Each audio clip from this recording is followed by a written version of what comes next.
예배를 받으심을 믿습니다. 어제 오후의 말씀을 기억하시면서 옆에 사람에게 말씀하세요. 당신은 복덩이입니다. 또 반대편 사람에게 나는 복덩이입니다 라고 말씀하시고, 여러분의 숙제를 드렸는데 어딘지 모르겠습니다. 그 거울에 가서 그 사람에게 선포하는 것, 말하는 것입니다. 여러분은 아무 문제가 없지만 거울에 그 사람에게 꼭 선포하도록 말씀을 드렸지요. 그 사람이 여러분이 그렇게 고백할 때 아멘 하면서 아주 힘있게 기쁨이 충만하면서 응답할 때까지 그 사람에게 먼저 우리가 복음을 전하는 게 필요한 것입니다. 그렇게 계속적으로 하시면 참 좋겠습니다. 옆에 사람에게 한 번 더 말씀하기를, 당신은 온도계가 아니라 온도 조절계입니다. 한 번 더. 한 번 더 말씀하시기를, 영향을 받는 사람이 아니라 영향을 주는 사람입니다. 그리고 또 한 번 말씀하셔야 됩니다. 나는 온도계가 아니라 온도조절계입니다. 한 번 더, 나는 영향을 받는 사람이 아니라 영향을 주는 사람입니다. 우리가 말씀 안에서 하나님께서 나에 대한 그의 놀라우신 뜻을 어제 우리가 함께 말씀 보았습니다. 그런데 그 말씀 볼 때 참으로 우리가 놀랍게 생각하는 것은 하나님의 마음을 그 속에서 알 수가 있습니다. 하나님은 나에게 제한 없이 축복하시고 나의 모든 필요를 다 채우시고 나를 누리도록 하게 하시면서, 동시에 하나님은 또 다른 계획이 있는 것은 온 땅에 대한 그분의 계획이 있다는 것입니다. 나를 축복하시고 동시에 또한 온 땅을 축복하시고, 그리고 온 땅을 축복하실 때 나를 통해서 축복하시고, 이것이 성경 전체에서 흘러가고 있는 놀라운 말씀인 것입니다. 이것이 창세기에서 계시록까지 나타나는 하나님의 역사하시는 원칙입니다. 먼저 나를 축복하시고, 그리고 나를 통하여 주께서는 나의 이웃에게, 나의 주변에게 점점 나의 영향력이 확대돼 가면서 마지막에는 땅끝까지 나를 통해서 역사하도록 주께서 계획을 세운 것입니다. 이 두 가지가 참 필요한 것이죠. 나를 향하신 아버지의 마음을 알고 계획 속에 들어가면서 이것을 누리는 것이 필요한가 하면, 또 한 가지는 나를 통해서 온 땅에 대한 그분의 계획을 이루는 것이 또 얼마나 중요한지를 보는 것입니다. 오늘의 말씀은 바로 그 두 번째 부분을 좀 더 살펴보기를 원하는 것입니다. 이 말씀은 우리 주님께서 부활하신 후에 승수하기까지 그 기간 동안에 있었던 말씀을 기록한 것이죠. 처음에 3절 말씀 보니까 고난받으신 후에 또한 그들에게 확실한 많은 증거로 친히 살아계심을 나타내셨다라고 말씀했습니다. 그 십자가에서 죽으시고 3일 만에 부활하시고 또 40일간 계시면서 주님은 살아계심을, 부활하신 것을 많은 사람들에게 친히 증거했다라고 말씀을 하는 것입니다. 그러면서 그 기간 동안에 주께서 어떤 말씀을 했을까 참 궁금한 것입니다. 그런데 놀랍게도 성경은 한마디로만 끝냈습니다. 이 3절 말씀이 말했죠. 이 40일간 계시면서 제 아들에게 말씀하신 그 말씀의 메시지는 딱 하나, 하나님의 나라라고 말했습니다. 하나님의 나라, 그리고 하나님 나라의 일을 말씀했다라고 말한 것이죠. 여러분, 성경 말씀 보다 보면요, 이 마태, 마가, 누가, 요한복음, 이 사복음서 있지 않습니까? 이 사복음서 보면은 그 복음서의 내용 가운데 상당히 많은 부분은 주께서 마지막에 예루살렘으로 올라가실 때부터 시작해서 또 마지막에 이 종료주일을 지나가고 고난주간 지나가시면서 십자가에 못 박히고 돌아가실 때까지 사건이 성경에서는 하이라이트로 되어 있는 것입니다. 이 성경 마태복음에서도 또 마가복음에서도 또 누가복음에서도 또 요한복음까지 포함해서 이때가 전체 하이라이트인 것입니다. 그러면서 예수님의 죽으심, 예수님의 십자가에서 돌아가심, 고난받으심, 그 다음에 부활하심, 이것이 집중되어 있는 것입니다. 그러면서도 특별히 많은 이 말씀의 기록은 마지막에 계시는, 특히 일주일간의 고난주간에 대한 말씀을 굉장히 많이 성경 말씀에는 할애해서 기록하고 있습니다. 그런데 참 놀랍게도 부활하신 후에 승천할 때까지는 40일간이나 계심에도 불구하고 그렇게 많은 말씀이 기록되어 있지 않은 것입니다. 짧게만 기록이 되어 있습니다. 마태복음도 짧게, 마가복음도 짧게, 마찬가지로 누가복음, 요한복음, 또 이즘 사도행전까지 짧게 기록이 되어 있는 것입니다. 그런데 그 짧은 것 중에서 주께서 하신 말씀이 바로 하나님의 나라라고 말씀했습니다. 하나님의 나라의 일을 말씀한 것입니다. 그런 것이 이 전체라고 말한 것이에요. 어찌 보면 좀 이상하지 않습니까? 뭔가는 이제 주께서 부활하셨으면은 모든 것을 이기신 것이죠. 사망을 이겼다면 다 이긴 것입니다. 그러면은 이제부터 뭔가는 승리자로서 큰 본격적으로 무엇인가 할 것처럼 보이시는데, 주님께서 그때에 그 말씀들, 그런 역사들은 많지 않고 오직 하나님의 나라, 이것을 말씀했다는 것입니다. 오늘 이것이 우리 모두의 관심거리가 되는 것입니다. 그런데 주님께서 이제 제 아들에게 이렇게 말씀했죠. 이 사전 말씀 보니까 예루살렘을 떠나지 말라, 이렇게 말씀했습니다. 예루살렘에 모여있으라 라고 말했죠. 예루살렘을 떠나지 말라. 그 다음에 이렇게 말씀했어요. 나에게서 들은 바 아버지가 약속하신 것, 이것을 받을 때까지 기다리라, 이렇게 말씀했어요. 그러니까 예루살렘에 몰면서 예수님께서 말씀하기를 아버지가 약속하신 것이 있다라고 여러 번 말씀했었죠. 이 고난당하기 전에, 십자가에 못 박기 전에 주님께서는 제 아들에게 특별히 말씀하신 것은 뭐냐면은 약속을 말씀했습니다. 그리고 그 말씀은 놀랍게도 요한복음에 집중적으로 말씀하고 있습니다. 요한복음 14장에서 요한복음 16장까지 이 석장은 그 말씀으로 꽉 차 있습니다. 예수님께서 마지막으로 이제 13장에서 제 아들의 발을 씻기신 다음에 아주 긴 설교를 말씀했어요. 그 13장, 14장, 15장, 16장 이 넉 장 전체 안에서 말씀한 게 뭐냐면 약속을 말씀했습니다.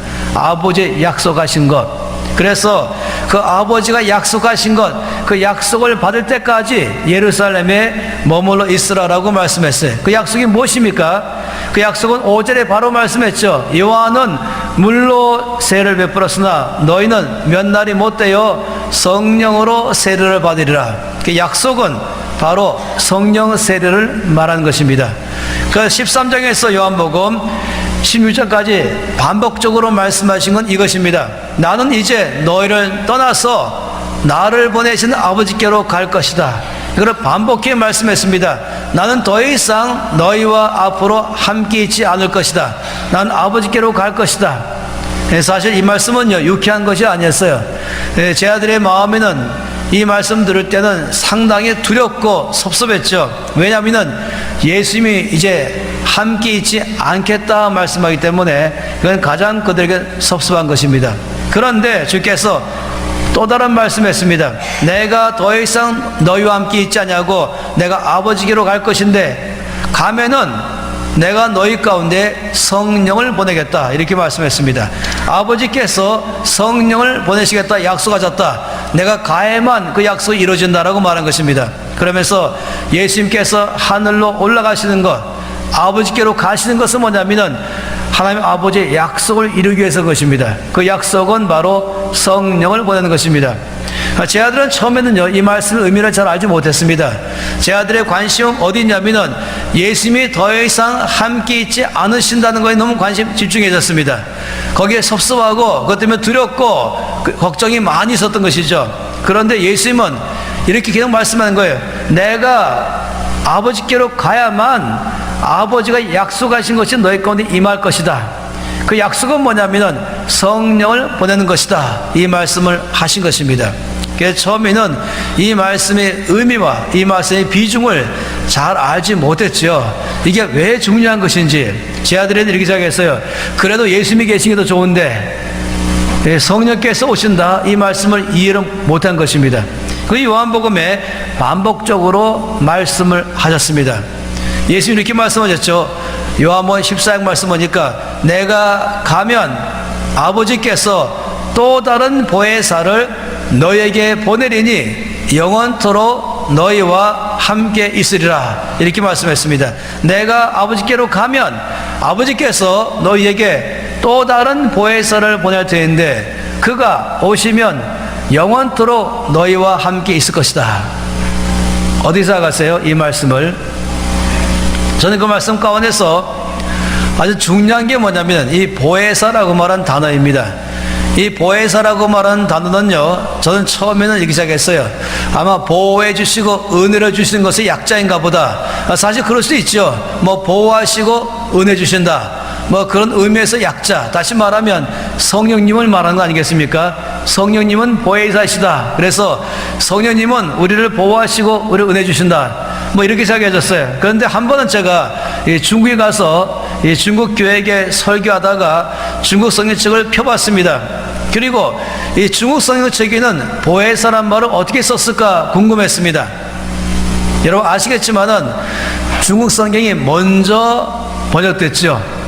우리가 이 성경 말씀의 역사 안에 보면은 이 조선시대 때에 이 유학자들이, 실학자들이 이 나라를 아주 새롭게 하겠다는 이런 실학자들이, 중국으로 많은 실학자들이, 젊은 사람들이 유학 갔죠. 유학 가 있으면서 이들이 예수님을 영접했습니다. 유학 가 있으면서 복음을 접하고 예수님을 영접했습니다. 그런 다음에 이들이 한국에 들어올 때는 중국 성경책을 가지고 들어온 것입니다. 그리고는 그 당시에는요, 이미 세종대왕을 통해서 한국말이 만들어졌지만 한국말은 거의 사용하지 않고 한문만 사용하는 때였었습니다. 그러다 보니까 이들은 이 한문으로 된 성경책 가지고 사람들에게 복음을 전하기 시작했습니다. 이것이 바로 천주교의 시작인 것이죠. 천주님 그러면서 천주교를 전파하기 시작했던 것입니다. 이런 일이 먼저 출발을 해졌습니다. 그러다가 나중에 이제 개신교가 들어오면서 그 후에 100년 후에 개신교들은 들어오면서 이 나라 전체가 바뀐 것이, 전에 성경을 한글로 번역했습니다. 그리고 한글로 번역하면서 보급하면서 훨씬 놀랍게 선교가 확장됐습니다. 왜냐하면 대부분의 사람들은 당시에 한문을 잘 몰랐습니다. 오직 이렇게 공부한 사람들이나 흔히 많이 말하는 양반 중에 지식층들이나 한문을 주로 사용했던 것이죠. 여러분 아세요? 이 중국 사람들조차도 한문을 다 알지 못하는 것 아십니까? 중국 사람들 중에서 오히려 문맹률이 제일 높습니다. 왜냐하면 중국말 때문인 것입니다. 이 중국말은 하나하나, 글자 하나하나가 따로 의미를 갖고 있는 것입니다. 그러다 보니까 뭔가는 이 중국말을 많이 알아야 사람이 이 언어 표현이 많아지고, 중국말을 많이 알수록 사람은 말이 풍성해지는 것입니다. 그런데 이렇게 많은 중국말을 다 알지 못하는 것입니다. 그러다 보니까 중국 사람들이 이렇게 말해, 이 한문 때문에 골치가 아프다라고 말하고, 전 세계 제일 인구 많은 중국 사람들이 오히려 문맹률이 높은 것입니다. 그 이유는 중국 때문, 말 때문인 것이에요. 우리나라도 한동안 그렇게 왔었습니다. 근데 개신교가 들어오면서 굉장히 큰 개신교의 선교사가 잘한 일은 뭐냐면은 이 성경을 한글로 번역한 것이죠. 여러분 아세요? 제가 아주 초등학교 1학년 때 이 학교 들어갔을 때에 당연히 처음부터 한글을 배우죠. 근데 한글을 배우면서도 이 교과서를 딱 보면은 한문이 많이 섞여 있었어요. 그래서 1300자는 기본으로 다 공부해야 된다, 뭐 이런 때였습니다. 그럴 때 우리나라는 어떤 일이 있었냐면은 한글을 너무 많이 모르는 이 문맹률 때문에 한글 보급을 확장했었습니다. 이것이 이 나라가 해방하면서 본격적으로 한글 복음이 확장했죠. 일제시대에 있으면서 이제 주시경을 비롯해서 많은 한글학자들이 이 우리나라의 한글이 얼마나 뛰어난 것인가에 대해서 자꾸만 얘기하면서 이제 한문에서 우리의 한글로 바꾸는 작업을 반복했지만, 일제시대는 오히려 한글을 말살시켜버리고 일본말로만 공부하도록 아예 강압적으로 했던 것입니다. 그러다 보니까 일본은 알 줄 아는데 한글을 읽을 줄 모르는 것입니다. 그래서 이제 해방하면서 전국적으로 모든 사람들이 다 새롭게 한글을 배울 수밖에 없었습니다. 그런데 이것은 참 놀랍게도 어떤 일이 발생한지 아십니까? 한글은요, 세계에서 최고로 뛰어난 문자입니다. 이 한글이 문자가 가장 탁월한 것은 이미 유네스코에서 다 알고, 전 세계 언어학자들이 한글만큼 뛰어난 문자는 없다라고 다 인정했습니다. 아무리 바보 같은 사람이라 할지라도 한글을 공부하는데 하루만이면 되는 것입니다. 왜냐하면 한글은요, 소리면서도 이 글자 자체가 기억, 그러면 기억이 낮 기억이잖아요. 기억 소리가 이 혀에 말한 것과 한글 똑같기 때문에 그렇습니다. 그래서 제가 여러 번 실험해서 외국 사람들 다 불러가지고 우리나라의 한글 기억, 니은, 디귿, 아야, 어여, 그 다음에 이걸 다 한 다음에 그걸 다 붙이면 기억에 아 붙이면 가가 되잖아요. 그래서 그 다음에 아니가 가, 그 다음에 느, 그 다음에 아 붙이면 나. 그러다 보니까 하루면은 일단은 읽기 시작해요. 근데 우리나라 사람들은 이미 우리 말은 한문이 한글인 것입니다. 이 한민족은 처음부터 한글을 썼었죠. 그러니까 국어를 한글을 한국말 한 것이 그 한국말을 그대로 표현한 것이 한글인 것입니다. 그러니 그냥 한국 사람이라면은 그냥 한글만 배우면 바로 한글 익혀버리는 것이. 그다음 만약 미국 사람이 한글 배우면 분명히 한글은 읽지만 뜻은 뭔지 모를 것입니다. 뜻도 배워야 되겠죠. 그러다 보니까 순식간에 아주 짧은 시간에 이 한국 사람들의 문맹률은 제로가 됐습니다. 거의 문맹률이 높다가 한문만 사용하고 일본만 사용하다가 해방되자마자 순식간에 전체가 다 한글을 읽을 수 있게 됐습니다. 지금 전 세계에서 문맹률 제로는 대한민국입니다. 제일 큰 이유는 이 세종대왕 덕분인 것입니다. 근데 제가 아무리 봐도 세종대왕은 하나님이 보내신 사자임이 분명합니다. 국민정음 안에 보니까 뭐라 했습니까? 하나님께서, 하늘의 하나님이 백성을 사랑하셔서 백성들이 한문 때문에 너무 고생하는 것 때문에 이들에게 어떻게 하면 쉽게 우리나라 말로 이 말을 할 수 있게 할 것인가, 이것을 가지고 만든 게 바로 한글 창제인 것이죠. 참 놀랍습니다. 제가 한 번은 옛날에 KBS에서 보니까 KBS에서 실험했는데 어느 서울대학교의 국어학과의 대학원 1학년생을 데리고 태국 갔어요. 태국 가서 어느 미전도 종족 갔는데 그 종족은 말은 할 줄 알아요. 전 세계 어느 종족도 말은 다 할 줄 알아요. 당연히 하죠. 말은 하는데 글자가 없는 거예요. 말을 하는데 글자가 없는 그 족속 안에 집어넣고 3주 만에 그 족속에게 한글을 가르치고, 그래서 그 족속이 자기 나라 말을 한글로 표현하도록, 이게 미션이었습니다.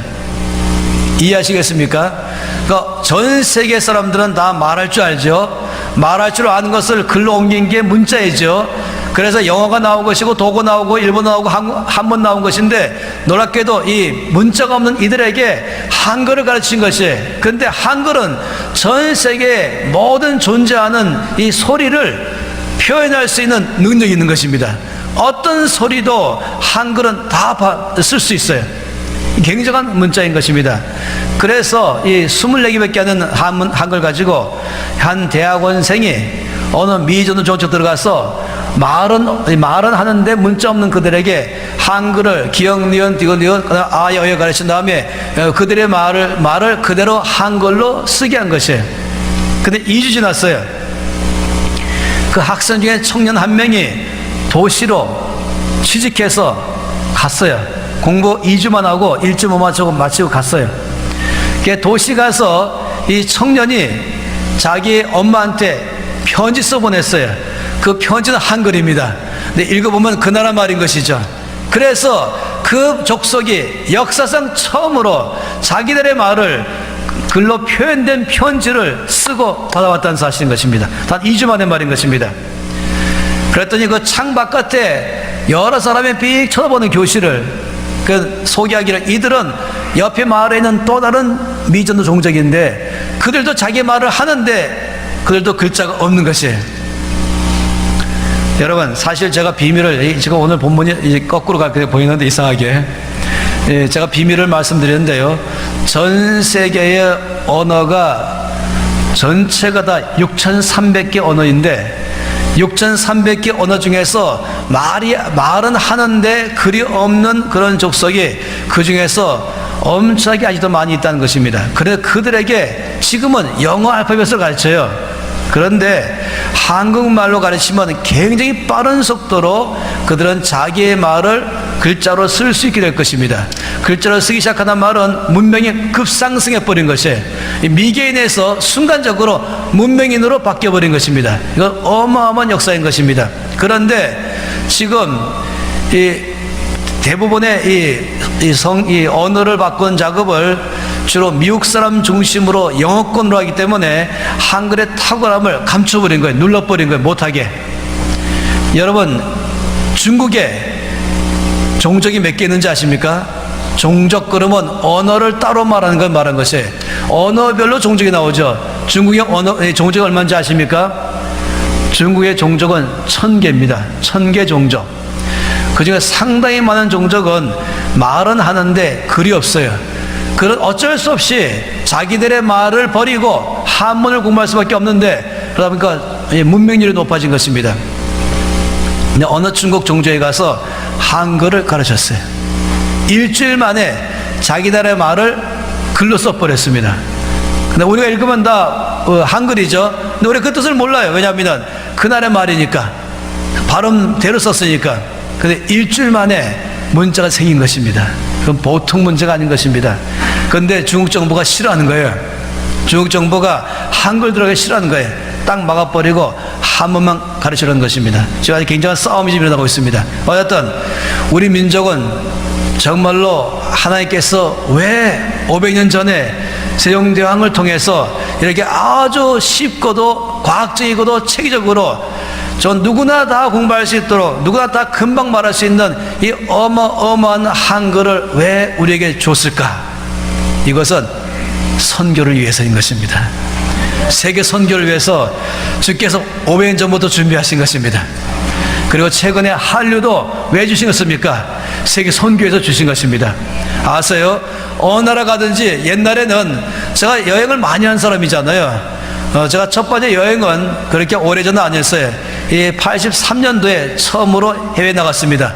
여권 받기 어려운 그때 처음 나갔습니다. 그런데 그때만 하더라도 여행 나가게 되면은 저를 보고 물어보기를 Are you Japanese? Are you Chinese? 이렇게 물어봐요. 그럼 제가 I'm Korean 그러면 코리안 있구나 이렇게 하다가 그 다음에 88 올림픽 지나가니까 Are you Japanese? Are you Chinese? I'm Korean. 그럼 Korean 이렇게 말하면서 여전히 당신은 일본 사람입니까? 중국 사람입니까? 당연히 일본이 이미 이 전 세계로 알려져 있던 때였던 것이죠. 그런데 요즘은요 어디 가든지 제가 I'm Korean 그러면 와 이러면서 강남 뭐죠? 강남 뭐라죠? 싸이가는 뭡니까? 강남 스타일. 저기 모슬림 저 끝에까지, 저기 힌두 그 끝에까지 전부 다 강남 스타일 그러면서 이미 입구에서부터 저를 대환영하는 것입니다. 그리고 또 대장금 이런 대환영하는 것이고, 여러분 대한민국 국민과 국적으로요 좀 전 세계 어디 가든지 대환영 받습니다. 저 브라질 딱 들어가는데 브라질에서 이제 입국 심사하면서 여권 내는데 여기 보면 카메라 있잖아요. 카메라 딱 있고 거기 지문 찍는 게 있어요. 그래서 아니 이 나라도 미국처럼 들어가면서 카메라 보고 지문 찍는 거 그랬더니 저보고 제 여권 딱 보면 코리안 패스포드 딱 보자마자 당신 거 필요 없습니다. 이거는 오직 미국 사람이 필요한 것입니다. 코리안 바로 들어가 주시죠. 제가 들어간 다음에 이 미국 친구들이 여러 사람이 저보고 이렇게 말해. 너는 비자 받기 위해서 돈 얼마 냈냐? 이렇게 말했어요. 이 브라질 들어오기 위해서 비자 받기 위해서 돈 얼마 냈냐? 제가 못 알아들었어요 도대체. 그러니까 못 알아들으니까 저에게 우리는 비자 받기 위해서 브라질 대사관 가서 쭉 길게 줄 서가지고 한참 후에 이 160불 거의 16만 원 이상 내면서 우리가 브라질 비자 받았다. 그래서 제가 알아들었어요.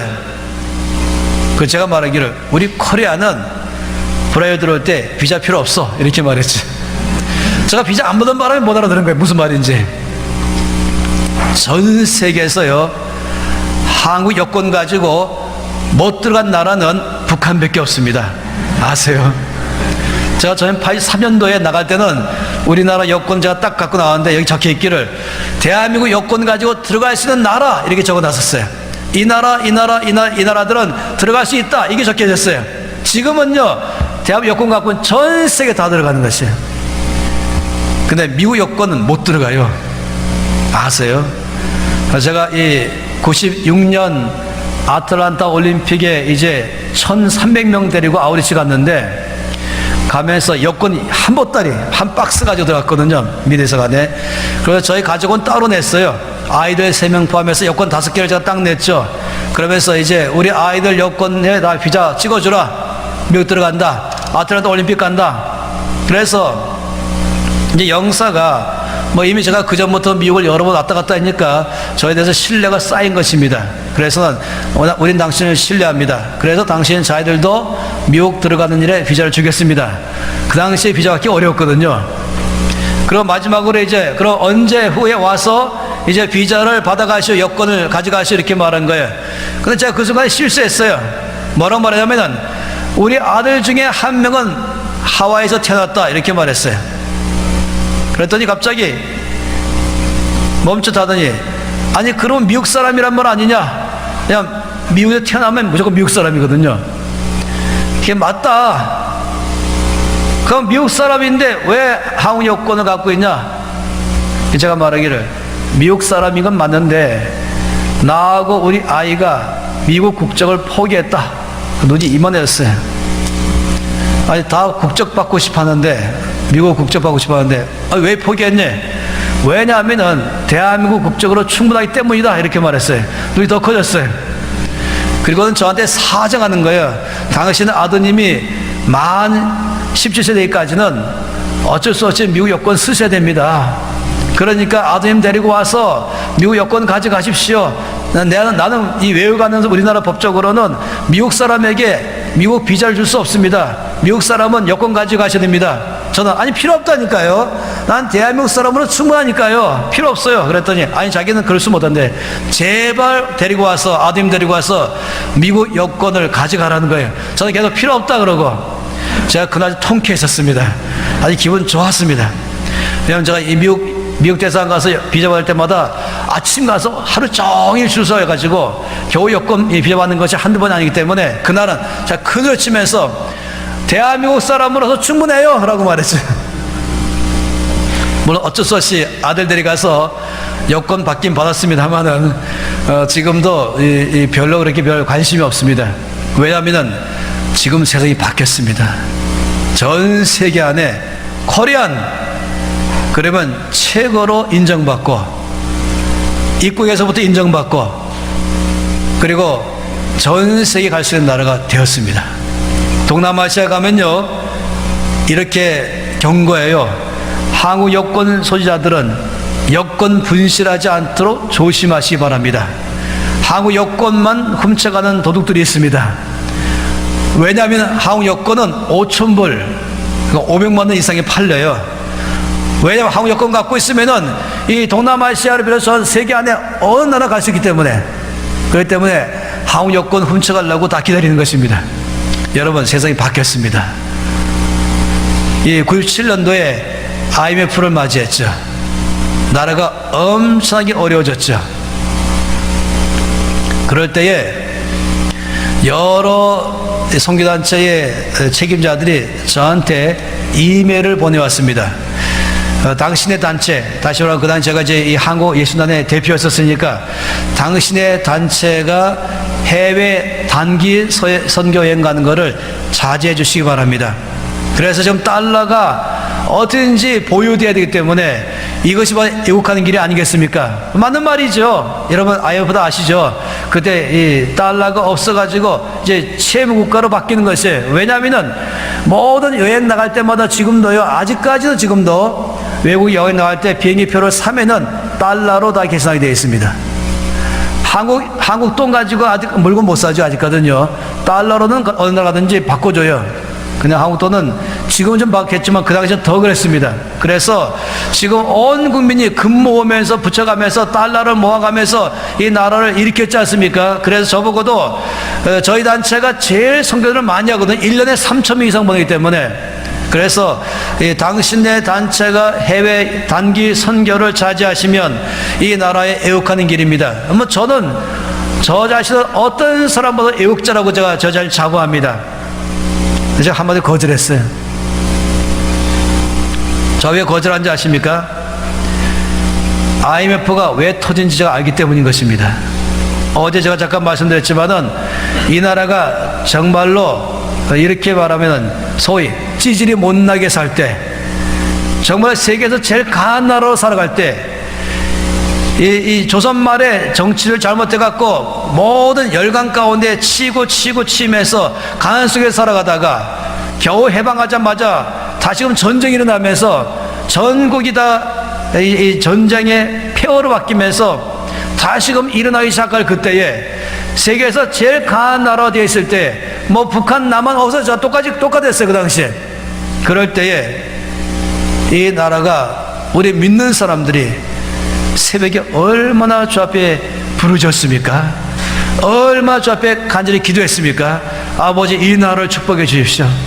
아버지, 이 나라가 축복하시면 제가 이 나라가 온 땅을 선교한 나라가 되겠습니다. 이 나라를 축복하시면 우리가 선교하겠습니다. 아버지, 여권법만 열리면 선교하겠습니다. 저 앞에 개혁적으로 기도했죠. 그러니 정말로 짧은 세월 안에 어마어마한 경제적 성장을 가져왔으며 지금은 전 세계 안에서 경제 10위권 안에 들어가 있습니다. 엄청난 축복으로 바꾼 것입니다. 여권도 풀어주시고 재정도 풀어주시고 돈도 풀어주시면서 하나님께서 저희 이 나라 전체를 여러 면으로 일으키신 것이에요. 지금도 물론 많은 사람은 이게 불만이고 저게 불만이고 이게 모자르고 저게 모자르고 말하죠. 물론 모자란 건 사실이에요. 말해야 되는 것이에요. 그러나 만약 30년 전과 비교한다면 20년 전과 비교한다면 말할 수 없는 나라가 된 것입니다. 그런데 저보고 이 IMF에 애국하기 위해서 해외여행을 자제해 주십시오 이렇게 말한 것이에요. 자, 이해가 다 돼요.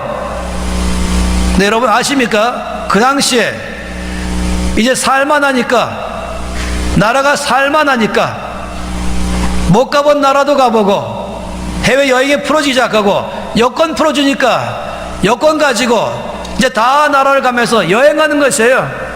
그래서 우리가 가진 돈 가지고 해외 나가서 선교비로 사용한 것이 얼마인지 아십니까? 1%도 안 돼요. 1%도 안 되는 것만 선교비로 사용하고 99%는 관광과 쇼핑과 해외여행으로 다 가는 것이에요. 이리 가고 못 가본 나라 가보고. 요즘은 뭐 이제 아무것도, 옛날에는요 이제 여권법 풀리면서 시작하면서는 이제 동네에서 여권 가지고 해외 갔다 왔다 그러면 온 마을 사람이 다 선망이 눈치를 야, 해외 갔다 왔다더라. 근데 지금은 다 갔다 왔잖아요. 이제는 그 사이에 몽땅 다 해외로 모은 돈 가지고 해외로 그러면서 얘 전부 다 좀 살만하니까, 쓸만하니까 이 모든 돈과 시간 가지고서는 해외로 나가서 뭐 하는 것입니까? 자기 관광과 자기 여행과 자기 쇼핑 위해서만 다 쓴 것입니다. 그리고 선교 위해서는 1%도 안 쓴 것이에요. 하나님께서 딱 건드린 것입니다. 하나님 나라를 딱 건드린 것이에요. 제가 주 앞에 나갔죠. 아버지, 이 IMF가 왜 터졌습니까? 이 나라 경제가 왜 이렇게 빚더미 올랐었습니까? 주님 말씀하시기를, 너희가 그렇게 가난 속에서, 궁핍 가운데서, 환난 가운데서 내 앞에 간절히 기도하며 아버지 우리를 축복하시고 우리 사업과 우리 나라와 이 나라가 복음화되게 하시고 축복하시고, 그래서 이 나라 여권법도 풀리게 하시고, 정말로 이 나라가 축복받음으로 세계를 축복할 수 있는 나라 되게 우리가 그렇게 하겠습니다 해서 너희를 정말로 짧은 세월 안에 전 세계의 243개 나라 가운데서 이만큼 빠른 속도로 경제 성장한 나라가 없는데 해줬더니 그 돈 가지고 주의 나라에서 쓰겠다고 한 건 다 잊어버리고 자기만 위해서 쓰기 시작하니까 주께서 자취하신 것이에요. 여러분, 계속해서 만일에 아이가 이 2살밖에 안 된 아이가 계속 전기 소켓을 만지려고 그러면 안 돼, 만지지 마, 안 돼. 근데 만지면 어떻게 하겠어요? 그때는 안 된다니까 이렇게 말해야 되겠습니까? 만지지 말라 그랬지 이렇게 할 것입니까? 아니요. 그때는요 긴 밥주걱 가지고 아주 세게 때려줘야 돼요. 왕 울도록 말이에요. 정신 버젓 차리도록. 다시는 거기 이 전기 소켓에 손대지 못하게 이 밥주걱 가지고 살살 때리면 안 돼요. 그때는요 멍이들만큼이나 세게 때려줘야 돼요. 그게 살리는 길 아니겠어요? 아이를. 이 아이 보고 마당 바깥에 저 길가에 막 가지 마라 그렇게 말하는데 막 갈라 그러면은 여러 차례 가지 마라 갈라 그러면 그래서 어느 날 이제 가가버리면은 데리고 와서는 여러분 그때는 그냥 말로 할 때가 아닌 것이 그때는 밥 주워 가지고요 아주 세게 때려줘야 돼요. 정신 번쩍 나게 해서 다시는 이렇게 하면 안 된다. 이게 사랑 아니겠습니까? 하나님께서 이 나라에 밥 주워 가지고 세게 때리신 거예요. 그러면서 이 IMF를 맞이하면서 회개하는 것이죠. 주님 회개합니다. 저는 역사를 공부한 사람입니다. 세계 역사를 공부한 사람이고 한국 역사를 공부한 사람이고 특별히 선교 역사를 공부한 사람이에요.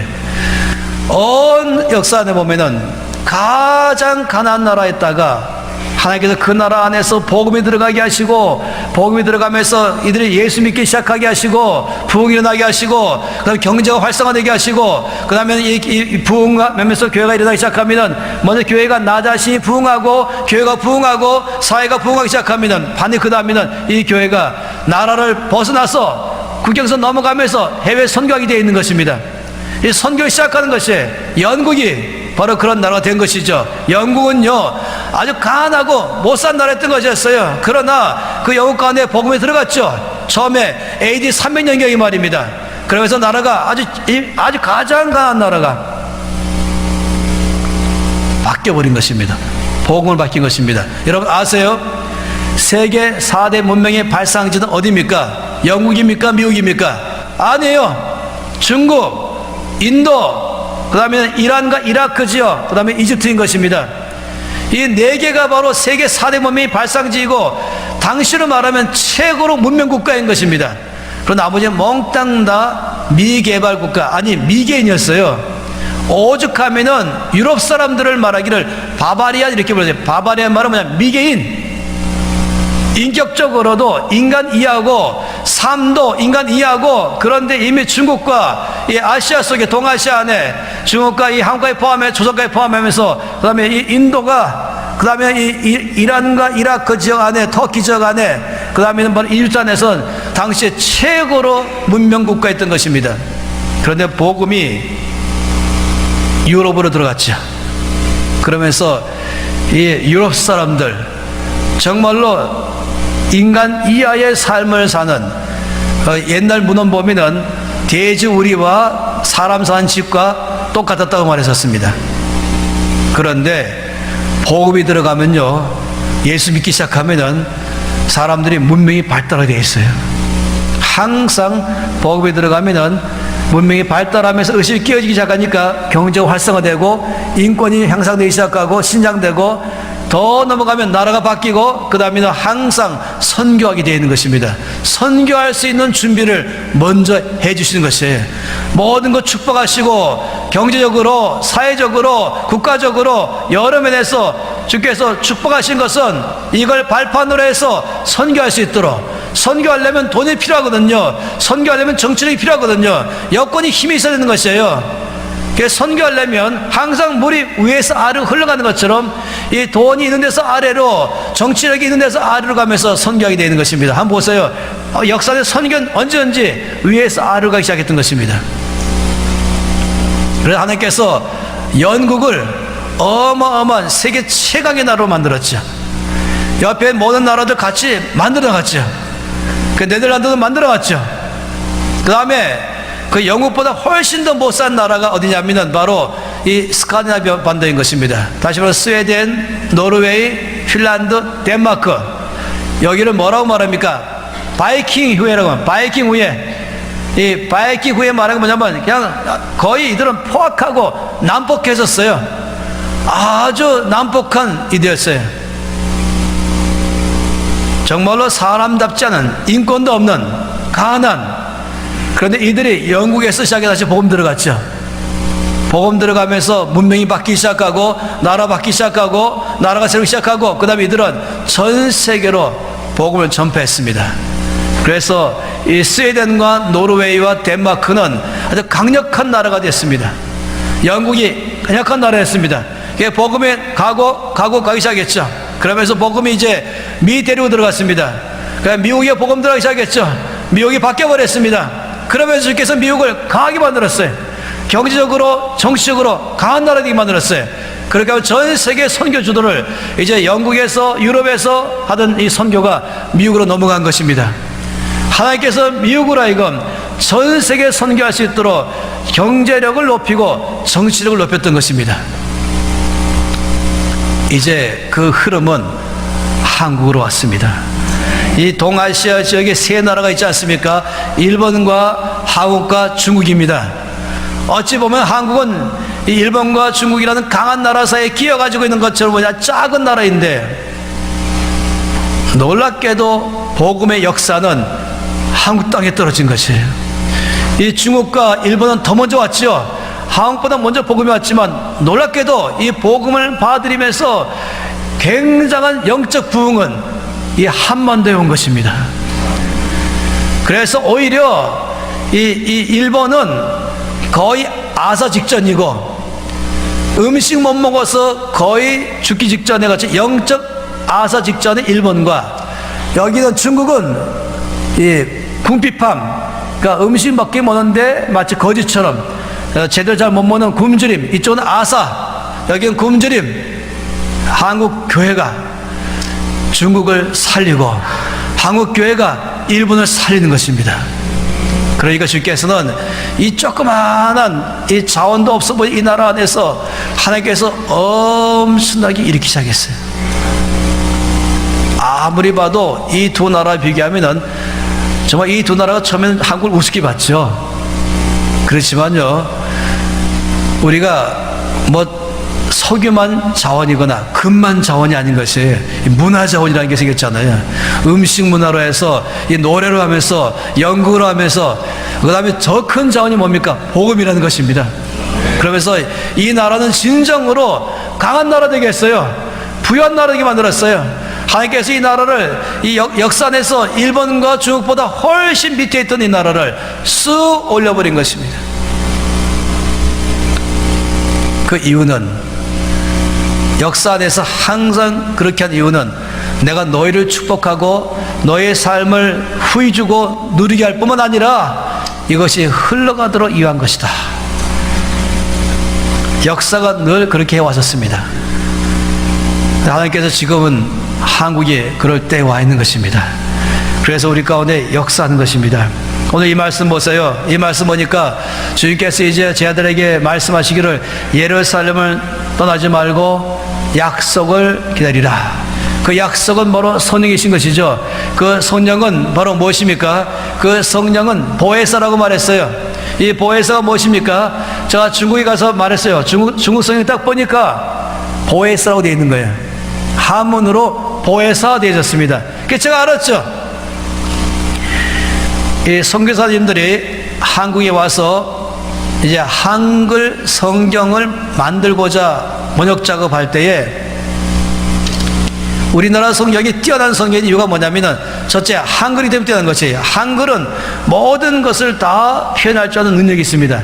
이 한글 때문에 우리나라 성경이 세계 최고이고, 두 번째는 이 원문, 히브리어 구약과 헬라어 신약의 원문을 가지고 왔습니다. 그리고 세 번째는 이 히브리어와 헬라어 성경 가지고 영어로 가장 잘 표현한 것이 킹 제임스 버전인데, 이 1600년경에 영국이 세계 선교할 수 있도록 하나님께서 영국으로 하여금 가장 탁월한 이 원래 원어인 히브리어 헬라어를 영어로 번역하도록 주께서 영어를 축복하신 것입니다.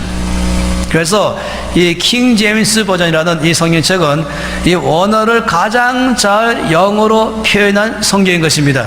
그래서 선교사님들이 구약 히브리어, 신약 헬라어, 그 다음에 이것을 갖다가 잘 표현한 신뢰로 영어로 된 이 킹 제임스 버전, 그 다음에 또 한 가지 더 가졌어요. 뭐겠습니까? 중국어. 바로 옆에 나라의 중국어는 어떻게 이 아시아에서는 이 말을 표현했을까 하면서 이제 우리나라 말로 번역 작업에 들어간 것입니다. 그러다가 이 보혜사라고 말한 이 단어에 딱 왔을 때는 굉장히 난감했습니다. 보혜사라는 단어가 어떻게 한국말로 번역할 것인가. 그래서 한국말로 번역을 못하고요, 어떻게 하냐면은 중국말 보니까 보혜사라는 말이 있는 것이에요. 그래서 이 단어가 참 좋겠다 해서 했습니다. 근데 보혜사라는 뜻은 뭐냐면은, 원래 원어는 뭐냐면은 내 곁에 항상 계신 분, 이런 뜻입니다. 이 말씀이 영어 성경은 되냐면 돕는 자, 헬퍼, 또 상담자, 카운셀러, 또 위로자, 컴포터, 이 세 개 단어로 주로 많이 됐어요. 이 단어가 돕는 자, 상담자, 위로자, 내 곁에 늘 계셔서 내 곁에 와 계신 분, 이 뜻이 바로 원래 보혜사라는 뜻입니다. 그런데 이것이 영어에서는 위로자 또는 돕는 자 또는 상담자. 근데 이 한국말로 번역할 때 이 여권의 사람들이 그 단어가 탐탁지 않았어요. 충분하지 않았어요. 그런데 이 중국말이 보혜사 그러니까 이걸로 하자 그런 것입니다. 그러면 여러분, 이 보혜사란 뜻이 무엇입니까? 보혜사란 뜻은 이 재밌게도 위로자, 돕는 자, 상담자 다 합친 단어인 것이에요.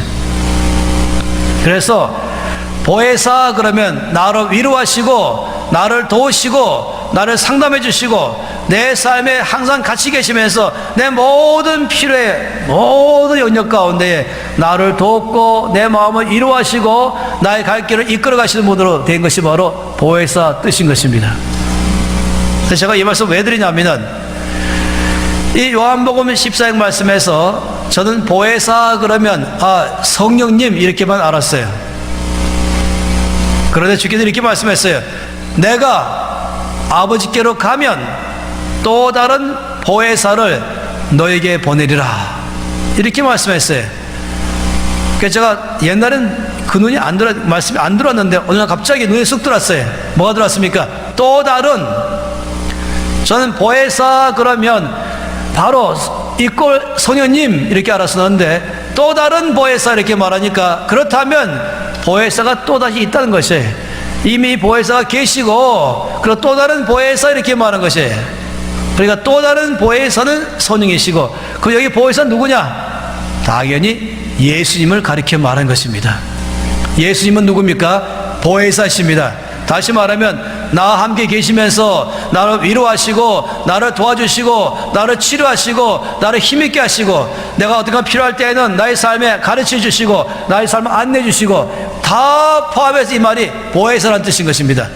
굉장히 광범위한 뜻이면서도 이것을 한마디 말로 표현하기 어려워서 그래서 보혜사라는 말을 쓴 것이에요. 영어에서는 이래서 이것을 갖다가 헬퍼, 컴포터 아니면은 이걸 카운셀러 이렇게 한정된 단어로 쓸 수밖에 없었던 것입니다. 근데 우리나라 말로는 이걸 다 포함시킬 만한 단어가 없었거든요. 그래서 보혜사라는 말을 쓴 것입니다. 여러분에게 지금 말씀드릴게요. 보혜사라는 뜻은요, 뜻이 광범위합니다.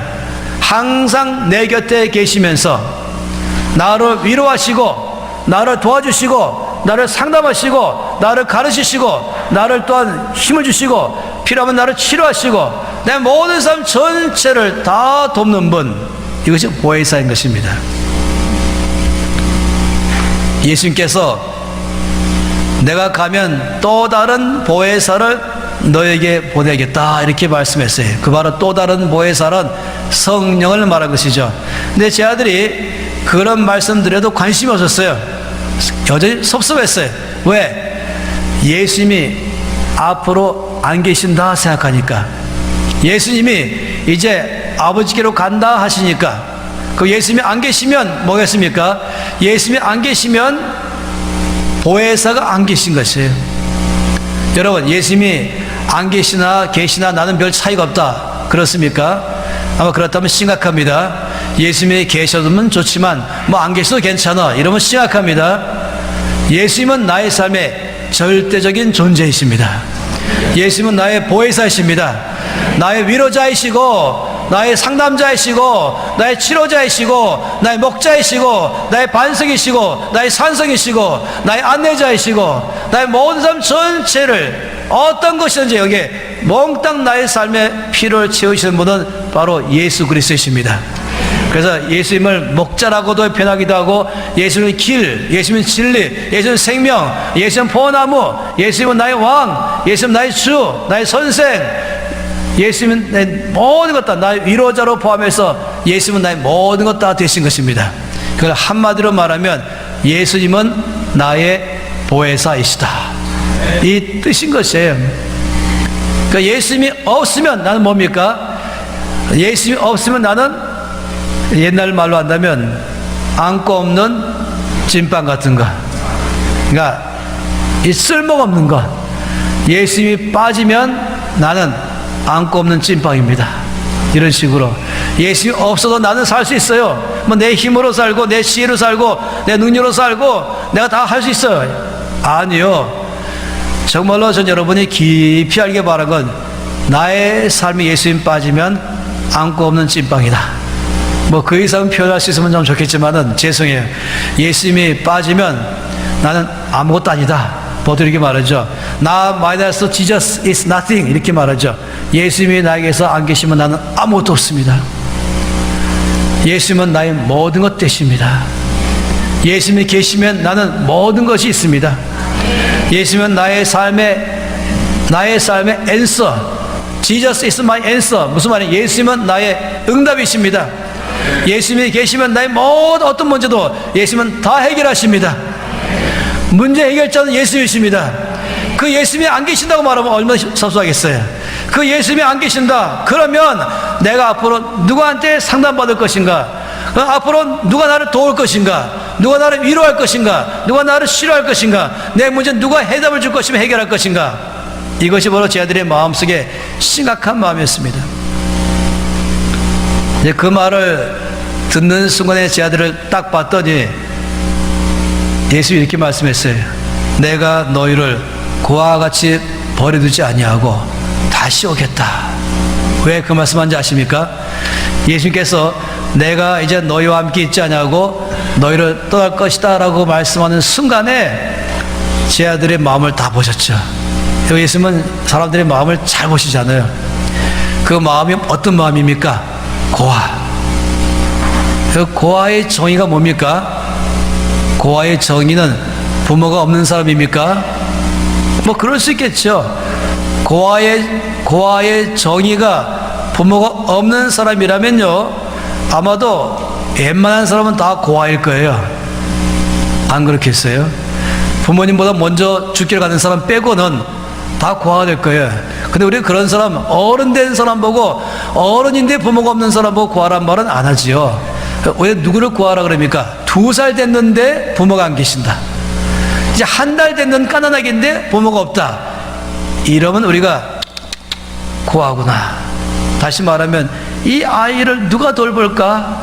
이 아이를 누가 입힐까? 이 아이를 누가 먹일까? 이 아이를 누가 치료할까? 이 아이를 누가 돌아볼 줄까? 이 아이를 누가 양육해 줄까? 이게 바로 그런 때임 아니겠습니까? 고아는 그런 면에서 쓰는 것이, 다시 말하면 주께서 내가 너희를 고아처럼 버려두지 않겠다 말씀한 건 뭐냐면 영적인 고아를 말한 것입니다. 여러분 지금도요, 혹시 우리 가운데에 영적인 고아가 없으면 참 좋겠습니다. 영적인 고아란 뭘까요? 외로운 사람이에요. 자기 안에 문제가 있지만 어디 가도 문제를 해결할 길도 없고, 누구한테 가서 말해도 난 응답받지 못하겠고, 혼자 끙끙거리면서, 혼자 외로워하면서, 혼자 괴로워하면서, 말해봤자 소용없으니까, 심지어 결혼한 사람끼리라도 고아처럼 살 수 있는 것이에요. 말해봤자 내 말에 관심도 없는 것이죠.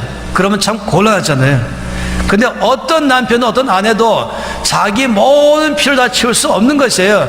그래서 모든 사람은 다 그 속에 외로움이 있어요.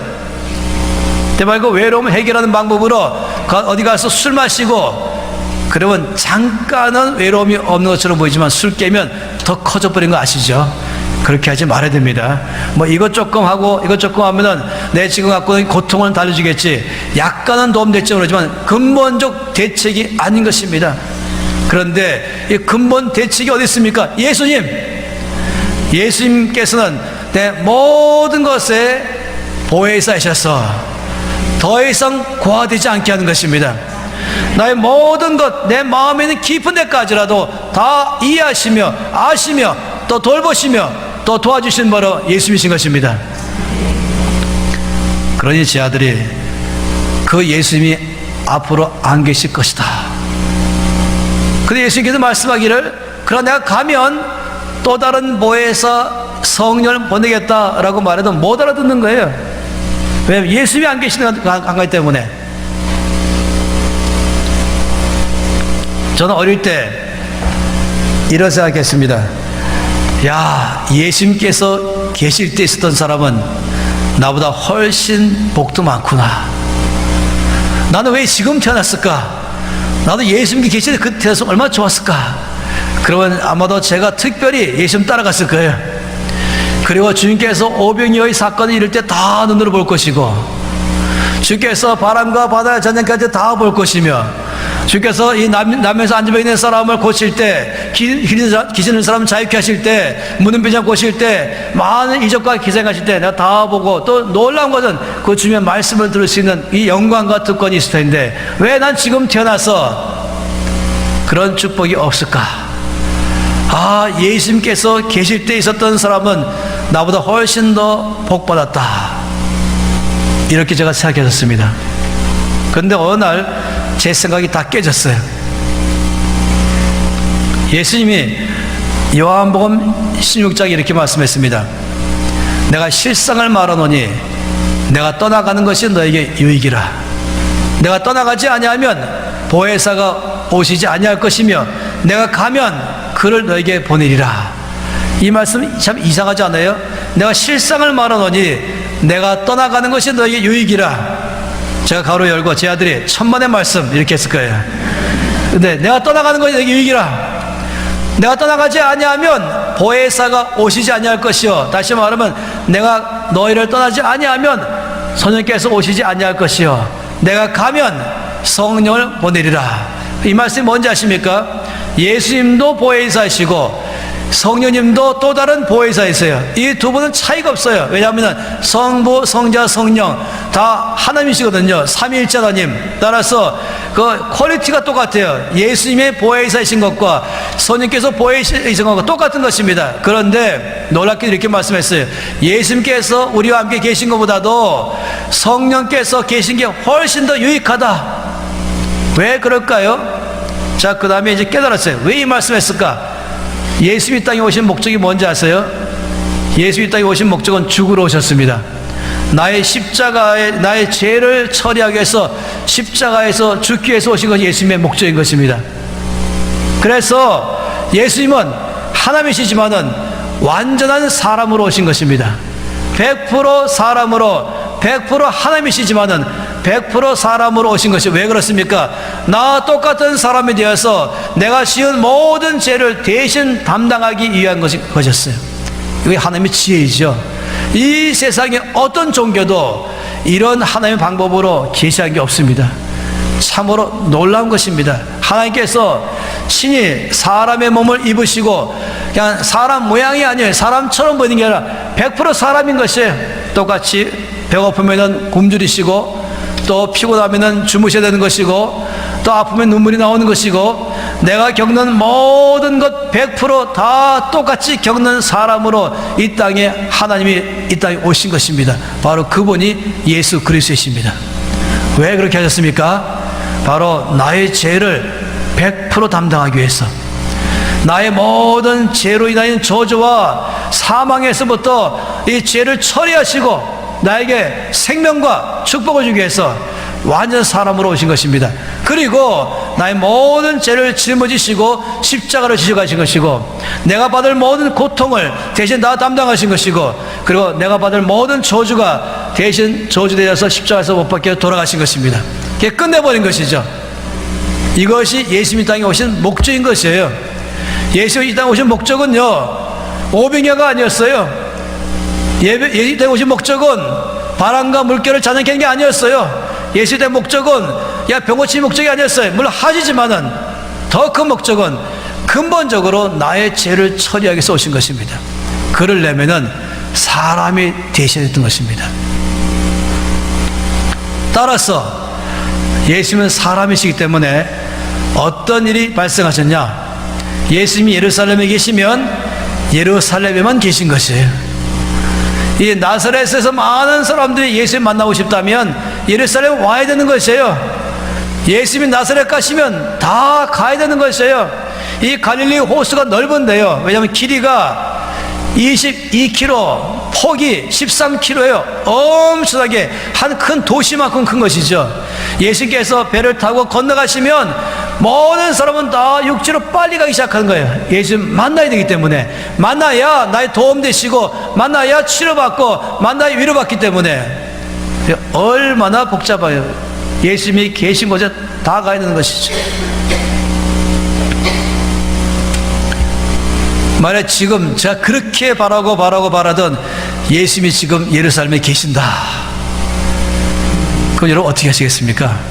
전 당장 하루 한 끼 먹으면서 저축할 거예요. 왜? 비행기값 필요하기 때문에.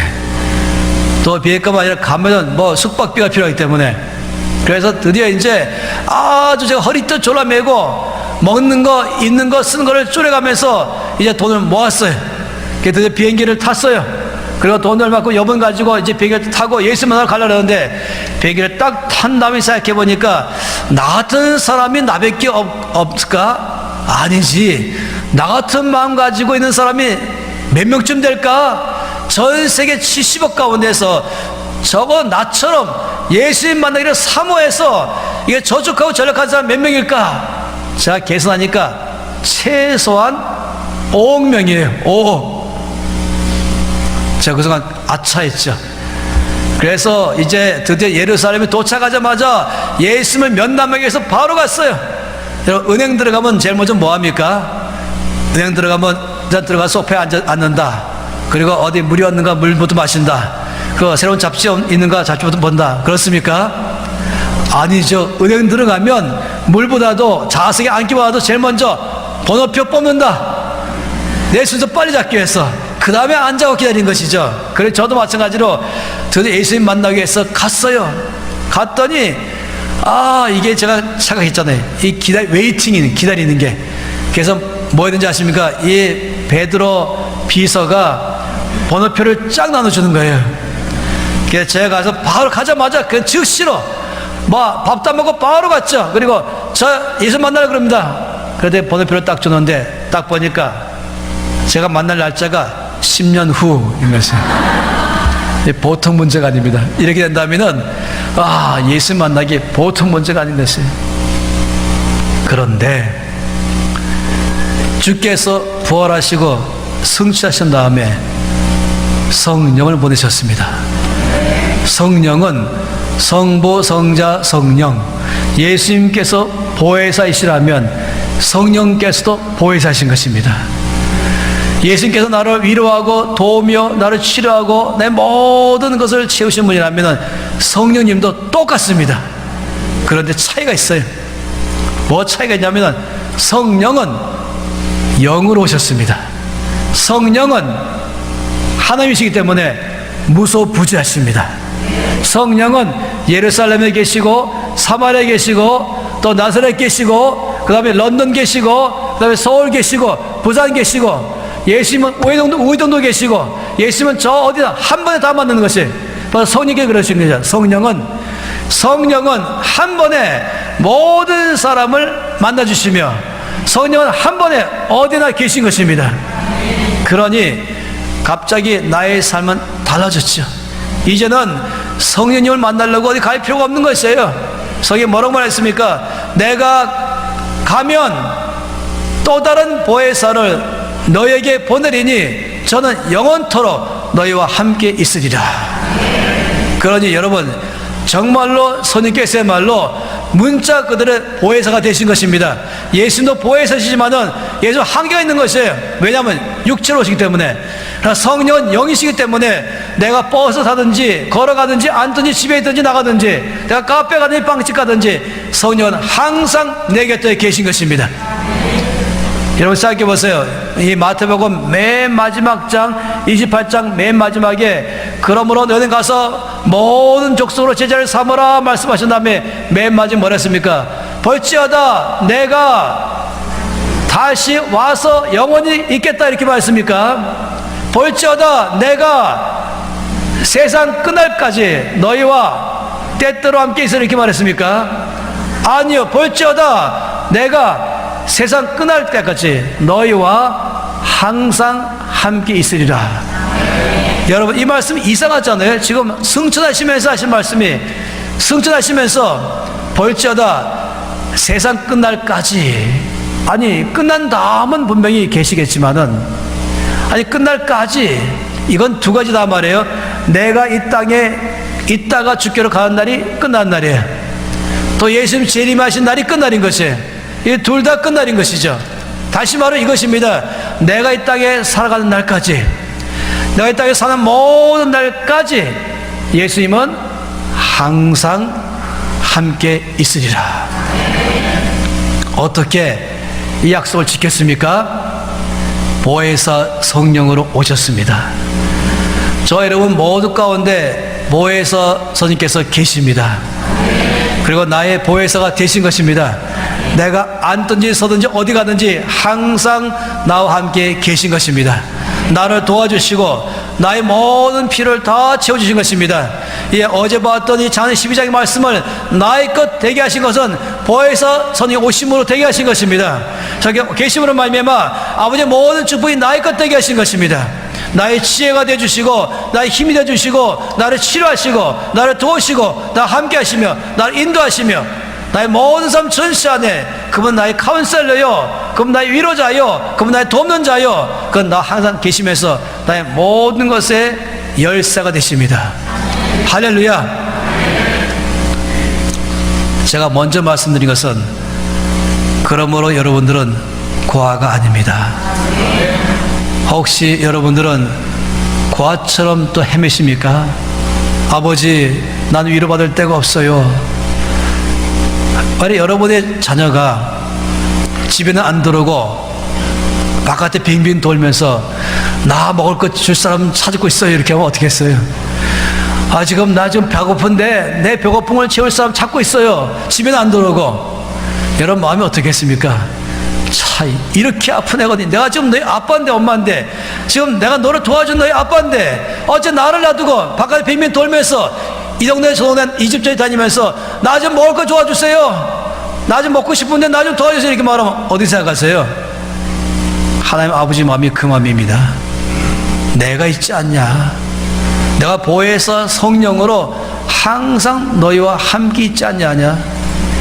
언제나 요청할 때마다 나 약속했지 않냐? 다 주겠다. 앞으로 여러분 고아처럼 혹시 사는 분이 계시다면 오늘로 끝내십시다. 할렐루야. 옆에 사람이 말씀하세요. 나는 고아가 아닙니다. 또 말하세요. 당신은 고아가 아닙니다.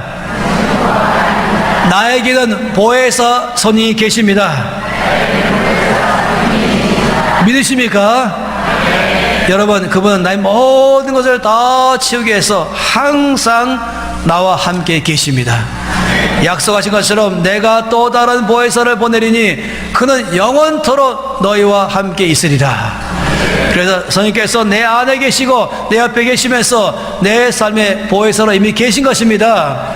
따라서 위로가 필요할 때마다 성령님, 저 위로가 필요해요. 도움 필요할 때마다 성령님, 저를 도와주세요. 즉시로 도와줄 것입니다. 할렐루야. 여러분, 저는 제 안에 그런 외로움이 없어요. 사람 외로울 수 있겠지만은 아니요, 외로움이 없는 것이에요. 왜냐하면 보혜사 선생님이 계시기 때문에. 누가 나의 위로자가 되는 것입니까? 사람들이 위로자 되겠지요. 내 친구가 되겠지요. 내 가족이 되겠지요. 그러나 성령님 같은 분 없습니다. 그래서 늘 보혜사 성령으로 위로를 받으십시오. 주께서 제 아들에게 말씀하기를 예루살렘에 있으면서 바로 약속하신 것, 성령께서 임하실 때까지 기다리라 라고 말씀했습니다. 그런데 이 말씀 가운데는요, 또 한 가지가 있는 것이, 그건 뭐냐면은 이렇게 말씀했어요. 성령 세례를 받으리라 하신 다음에 1장 8절 말씀에 뭐라고 말씀했습니까? 오직 성령이 너희에게 임하시면 너희가 권능을 받고 뭘 했습니까? 내 증인이 되리라. 내 증인이 되라가 아니라 내 증인이 되리라. 너희가 어디서 임하시면 너희가 권능을 받고 예루살렘, 온 유대, 사마리아 땅끝. 이 말씀은 두 가지가 다 되는 거예요. 하나는 뭐냐면 내가 어디를 가든지, 내가 어디 가든지, 내가 머무는 곳마다, 내가 있는 이곳에, 내가 친구 안에 있든지 직장에 있든지 빵집에 있든지 어디든지 바로 거기서 주님의 증인 되리라. 또 한 가지는 내가 어디까지 증인 되는 건가? 땅 끝까지 말하는 것입니다. 이 말씀 왜 했을까요? 도대체 이 말씀 의미가 무엇인가요? 성령께서 임하시면 놀랍게도 내 삶에 아버지가 창세기 12장에 말씀하신 내가 너를 축복하리라 하시면서 하늘의 모든 축복을 다 나의 것 되게 하셔서 나이가 누리도록 하게 하시는 이 놀란 약속의 말씀을 성령으로 이루시는 것입니다. 그래서 권능을 받고라고 말할 때 이 권능이란 단어가 두나미스인데요. 원어가 이 두나미스가 이걸 가장 잘 이 원어를 표현한 영어 단어가 두 개입니다. 하나는 다이나믹, 이 두나미스에서 다이나믹, 또 두나미스에서 다이너마이트, 이 두 개인 것이 다이나믹, 다이너마이트. 다이나믹은 무엇입니까? 우리나라 말하면 역동적인, 폭발적인. 그 사람이 다이나믹하다라는 말은 뭐겠습니까? 활기가 있는, 활기찬, 힘이 있는, 소망이 꽉 차 있는 이 다이나믹의 정반대가 뭔지 아세요? 제가 이걸 잘 표현한 방법이 이것이에요. 이 다이나믹한 사람과 다이나믹하지 않은 사람과의 비교를 뭘로 제가 말하자면은 이 축구공으로 말합니다. 이 축구공에 바람 빠진 축구공, 바람이 다 빠졌어요. 바람이 다 빠진 축구공 어떻습니까? 그런 축구공은 손으로 쑥 누르면은 쑥 들어가요. 그런 축구공은 발로 뻥 차면은 날아가지 않고 바로 그 앞에 퍽 소리 대비해서 그냥 떨어져서 움직이지 않습니다. 이 쑥 들어가요. 왜냐하면 그 안에 바람 다 빠지기 때문에 이 누른다, 손으로 누른다는 말을 영어로 프레셔라고 말합니다. 그래서 이제 이 축구공이 내가 누르니까 쑥 들어가잖아요. 그건 축구공이 뭐라고 말하는지 아세요? 아, 스트레스 받네, 이렇게 말하는 것이. 그 말이 그거예요. 스트레스 받는다 이 말은 지금 누가 나한테 프레셔를 주니까 내 입장에서 스트레스 받네. 여러분 머릿속에 상상하셨겠죠? 지금 축구공이 있어요. 바람이 다 빠졌어요. 그래서 손으로 쑥 눌렀더니 쑥 들어갔어요. 누른다, 프레셔. 공이 입장에서는 스트레스 받는다. 이게 누가 누른지 아세요? 여러분의 상태가 이 바람 빠진 축구공이다 해보세요. 그러면 누가 누른지 아세요? 첫째, 사람이 누릅니다. 사람 나름 누르지요. 둘째는 환경이 누릅니다. 셋째는 어떤 사건이 나는 누르는 것입니다. 그럼 눌러서 쑥 들어갔어요. 이 들어간 상태가 뭔지 아십니까? 염려, 불안, 두려움, 낙심, 좌절, 포기, 때로는 의심, 때로는 분노함, 화가 막 나는 것, 이게 다 포함한 상태가 바람 빠진 축구공 상태에 쑥 들어가 있으니까 이 들어간 상태가 낙심, 좌절, 두려움, 걱정, 염려, 불안, 초조, 그 안에 포기하는 것, 그 다음에 또 화가 막 나는 것, 이거 다 포함해서 이것이 바로 바람 빠진 축구공 상태인 것이에요. 어떤 사람 그렇게 살아가고 있어요. 그런데 이제 또 한 가지 마음속에 그림 그려보세요. 바람이 꽉 차 있는 축구공, 바람이 꽉 차 있으면 손으로 눌러보세요. 전혀 안 들어갑니다. 그 다음에 발로 차보세요. 멀리 나라고 펑 튕겨가는 것이, 이게 바로 바람이 꽉 차 있다라고 말하는 것이에요. 바람이 꽉 차 있는 건 아무리 눌러도 안 들어가는 이거 뭔지 아십니까? 그 안에 힘이 꽉 차 있는 것이에요. 그 안에 힘이 꽉 있으니까 아무리 눌러도 안 들어가는 것이에요. 이 꽉 찬 힘이 뭐라고 하는지 아십니까? 다이나믹인 것이에요. 이게 바로 다이나믹. 성령께서 임하시면 권능받고 라고 말하면 뭐냐면, 성령께 임하시면 첫째, 나의 삶은 다이나믹한 사람이 된다. 역동적인 사람이 된다. 힘 있는 사람이 된다. 활기 있는 사람 되기 시작한다. 그런 사람은 환경에 영향받지 않는 거예요. 환경에 눌러도 안 들어가는 거예요. 왜냐하면 그 안에 힘이 있기 때문에. 이런 사람 그 안에 뭐가 있냐면은 기쁨이 있어요. 평안이 있어요. 사랑이 있어요. 한마디로 말하면 사랑과 희락과 화평과 자비와 오래 참음과 충성과 온유와 절제, 무엇입니까?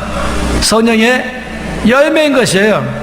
이 다이나믹한 삶은 그 안에 선이 열매가 있는 삶인 것이에요. 제가 한번 예를 들어 말해 볼게요. 화평 있잖아요. 화평.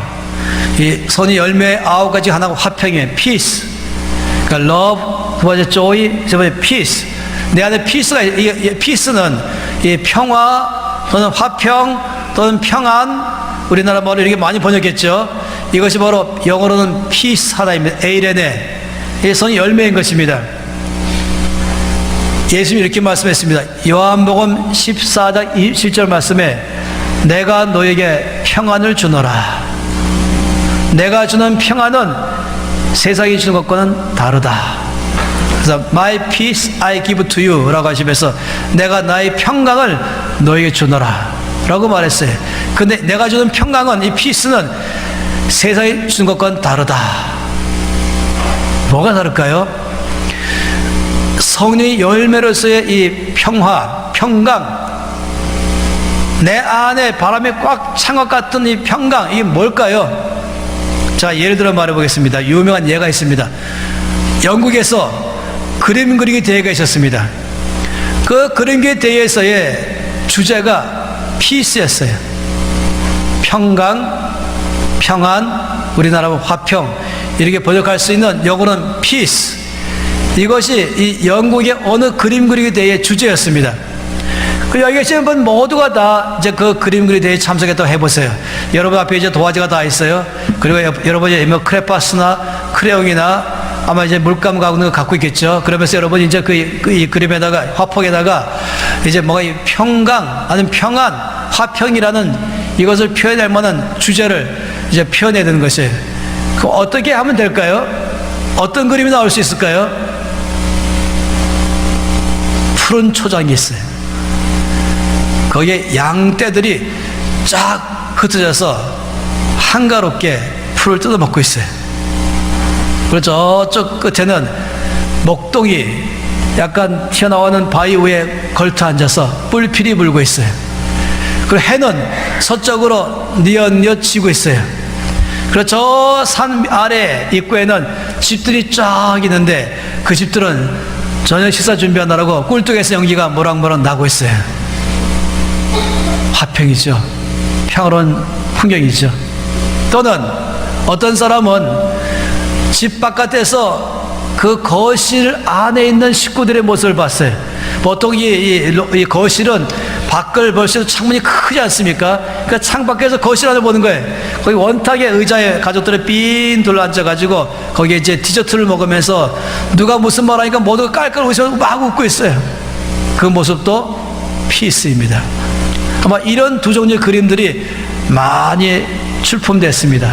그런데 그 그림 그리기에 대해서 1등한 작품은 의외의 작품이 됐습니다. 1등 받은 그 작품은 딱 보니까 폭포 그림이에요.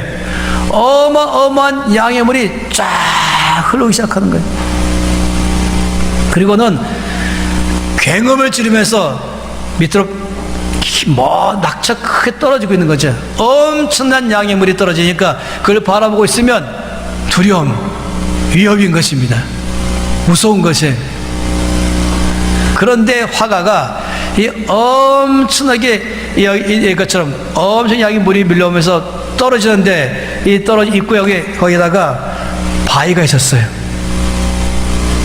그리고 바위 위에 어미새가 먹이를 몰고 와서 새 새끼들에게 먹이를 주는데 그 바위 위에 새들이 동그랗게 앉아갖고 입을 쩍 벌리고 어미새가 주고 있는 먹이를 먹고 있는 장면이었어요. 이것이 1등이었습니다. 이 화가가 말하고자 하는 가 뭔지 아십니까? 이 주변은 두려움, 공포, 불안, 염려, 모든 무서움을 다 줄 만한 상황으로 꽉 차 있지만 이 새 새끼들은 거기에 조금도 개의치 않고 어미새가 주고 있는 먹이 먹고 있는 평안함이 가는 것이에요. 제가 그걸 들은 순간에 야, 바로 이것이다. 예수님이 My peace, 나의 평안을 주노라. 내가 주는 것은 세상과 다르다. 세상은요, 주변이 평화로워야 내가 평화로운 것이에요. 주변이 사람이 좋아야 내가 좋은 것이에요. 왜 주변이 평화로운데 내가 불안하면 그런 사람을 뭐라 그럽니까? 정신병자라 그럽니다. 그렇지요? 근데 주변이 평화로우면 내가 평화롭고 주변이 불안하면 내가 불안한 것이에요. 그런데 주께서 내가 주는 평화는 다르다 하면서 아무리 주변이 시끄럽고 위협적이고 나를 두렵게 하고 염려케 하고 불안케 할 만이 주에 꽉 차있다 할지라도 내 마음의 이 고요함, 내 마음에 갖고 있는 흔들지 않는 이것은 바로 주께서 주신 것이다. 이것이 바로 주께서 내가 이런 평안을 주노라. 성령의 열매 9가지가 바로 이걸 말한 거예요.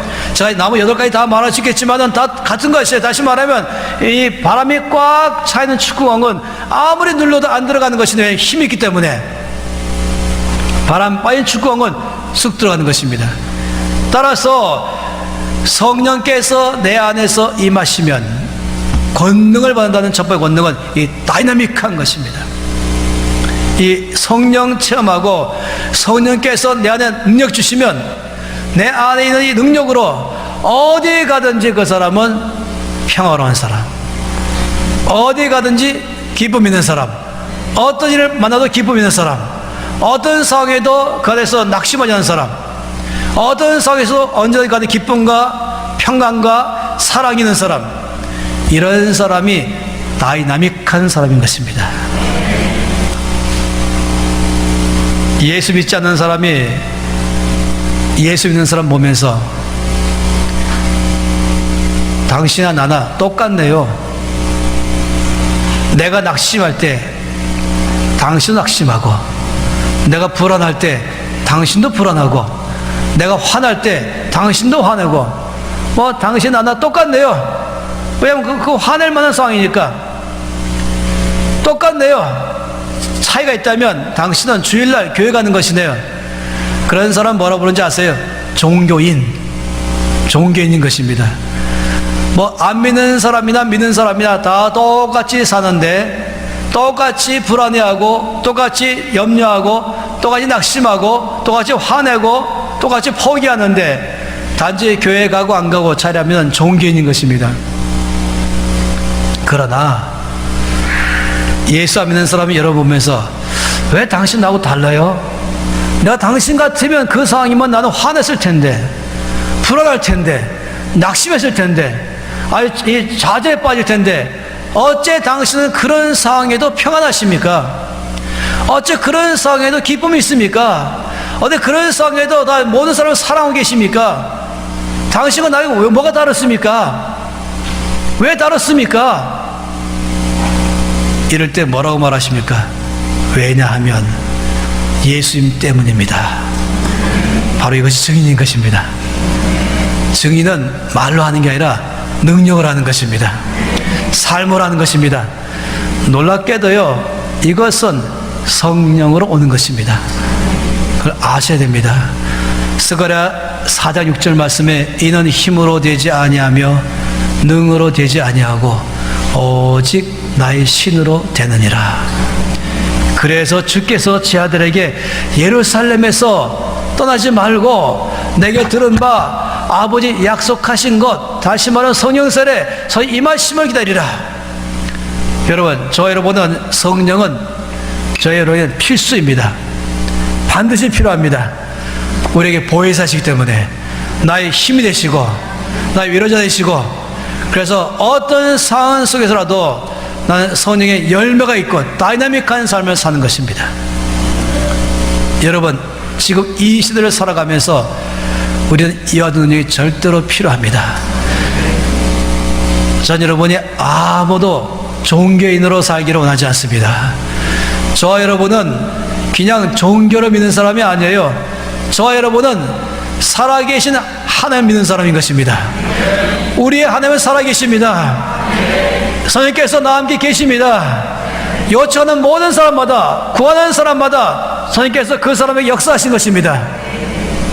우리는 그렇기 때문에 살아있는 믿음을 가질 필요가 있는 것이죠. 그런데요, 제가 말했죠. 두나미스라는 단어는 첫째는 다이나믹, 또 하나는 다이너마이트. 이 다이너마이트는 또 달라요. 마치 이 가넷상을 마치 이 대리석, 바위라고 생각해 보세요. 그러면 제가 이 바위로 된 가넷상을 제 주먹으로 깨뜨리려고 저걸 쳤습니다. 결과는 바위는 전혀 안 깨지고 내 손만 깨지겠죠. 근데 전 그렇게 안 하지요. 이 바위를 깨뜨리려면 어떻게 합니까? 다이너마이트. 이 다이너마이트를 심지 붙여갖고 이 아래 집어넣고 폭발시키면은 이 폭발력에 의해서 이 바위가 깨져나가는 것입니다. 내 힘으로 할 수 없지만 이 다이너마이트는 이걸 깨지게 하는 것이, 이것이 바로 두나미스, 이게 권능인 것입니다. 그래서 다시 말하면 변화를 주는 것이에요. 나 자신이 어떤 상황 속에 가도 다이나믹한 삶을 살게 해주시고, 또 하나는 어디 가든지 영향을 주게 하는 것입니다. 이것이 바로 다이너마이트인 것입니다. 어디서 오는 것입니까? 성령으로 오는 것입니다. 그렇게 함으로 이제 내가 가는 곳마다 어제 우리가 봤던 것처럼 이제 복덩이가 되어서 이 온도 조리가 되어서 영향을 주기 시작하는 것이에요. 어제 말씀에 대한 응답은 성령으로 이미 이루어졌습니다. 주께서 아브라함에 약속하신 말씀은 성령으로 이루어졌습니다. 여러분, 날마다 아침마다 일어나셔서 무릎 꿇고 제일 먼저 기도하세요. 성령님, 충만하게 임하여 주시옵소서. 제 머리끝에서 제 발끝까지 성령으로 충만케 해주시옵소서. 오늘 하루 종일 제가 성령께 항복합니다. 성령님 항복합니다. 내 힘으로 할 수 없습니다. 그러나 성령께서 나를 통하여 역사하시면 내가 무엇이나 할 수 있습니다. 바울이 성령으로 말하기를, 내게 능력 주시는 자 안에서 내가 무엇이나 할 수 있느니라. 할렐루야. 그래서 오늘 저에게는 저는 말씀드린 것입니다. 성령의 능력이 필요한 것이에요. 그런데 왜 주신 것입니까? 이 성령의 능력이 있어야 증인되기 때문에, 그래야 예루살렘, 유대, 사마리아 땅끝까지 증인되기 때문에, 이 사람 마음 바꾸는 것도 내 말으로 바꾸는 것이 아니라 성령으로 할 때 바뀌는 것입니다. 전도할 때 성령으로 전도하는 것입니다.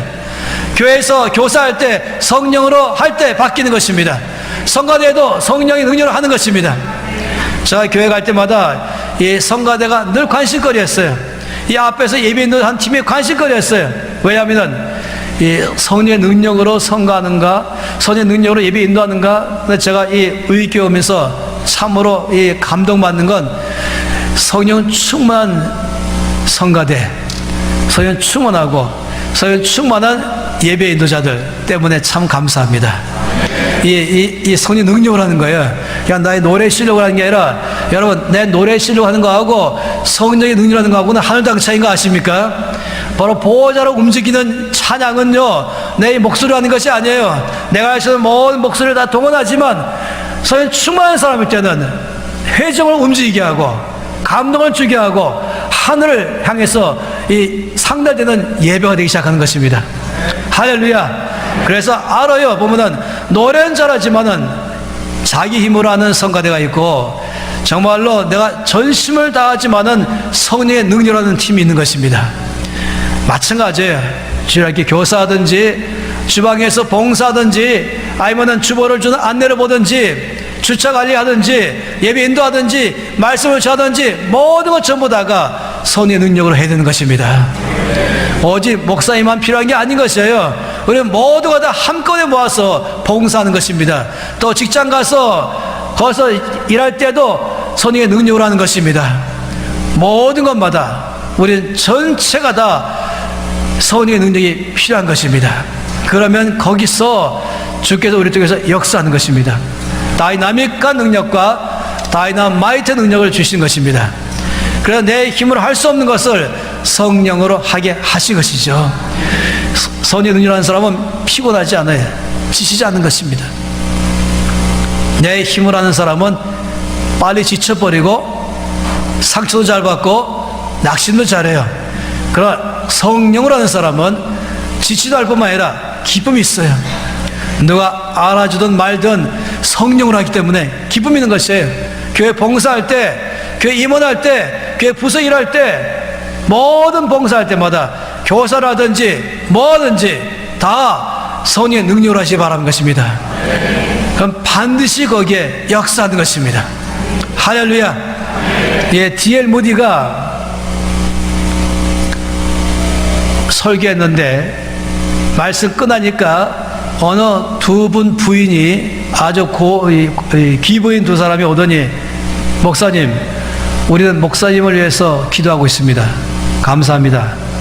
네, 목사님 위해서 기도하는 건 뭐냐면 성령의 능력으로 주를 섬기도록 기도하고 있습니다. D.L. 무디는 그 필요 없는 것이 계셨어요. 그런데 이해를 못했죠, 처음에는요. 근데 어느 날 이제 뉴욕의 맨하탄의 길을 걸어가다가 선생님께서 임하셨습니다. 그냥 넘어져 버렸죠. 주저앉아 버렸어요.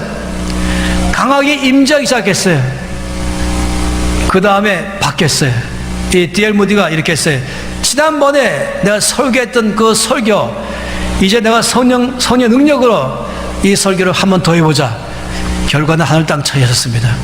내 힘으로 할 때와 성령의 능력을 할 때하고는 결과 하늘 땅에 사람 마음을 바꿔버린 것이에요.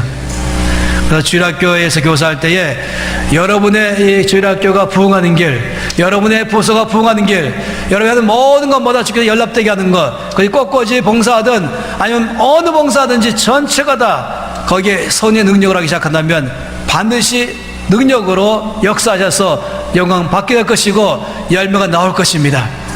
저는 이것은 직장생활도 마찬가지인 것이에요. 직장생활도 하든지 뭘 하든지 온 전체마다 우리는 이제 내 힘으로 하지 않고 성령 능력으로 하는 것입니다. 할렐루야. 네, 거기서 바로 전도가 나오는 것이에요. 거기서 바로 선교가 나오는 것입니다. 이 말씀은요, 이 선교를 하기 전에, 전도하기 전에 예루살렘, 온 유대, 사마리아 땅끝까지 내 증인 되리를 어떻게 권능받고 나서 성령으로 할 수 있다는 말인 것입니다. 성령으로 봉사하고 성령으로 살아갈 때에는 우리는 증인의 삶을 사는 것입니다.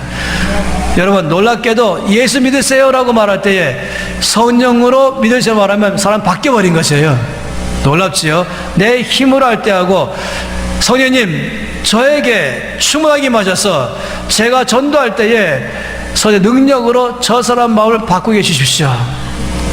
내가 말을 잘함으로 바뀌는 게 아니라 성령님 저에게 다이너마이트, 이 다이너마이트는 파괴이잖아요. 그 사람의 이 딱딱한 마음, 다쳤던 마음을 열게 하는 것, 이 다이너마이트.